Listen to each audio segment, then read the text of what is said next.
मेरा नाम रमजाना है। मैं साहिवाल पिंड की रहने वाली हूँ।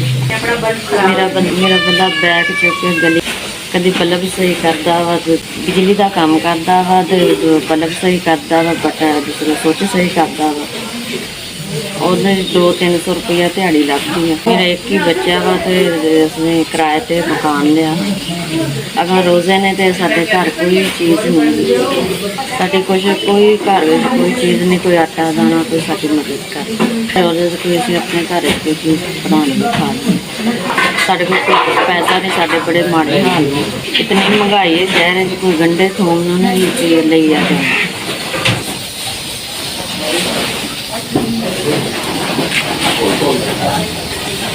राशन सानू मिल गया वा, तुहाडी बड़ी मेहरबानी। पूरे महीने का राशन बड़ी शुक्रिया तुहाडा, जेहड़ा तुहाडा राशन दिता। SVS साडी बड़ी इन्हां दा शुक्रिया जिन्होंने साडे तक मदद पहुँचाई है। इंशाअल्लाह इस राशन नाल साडा महीना लंघ जाए।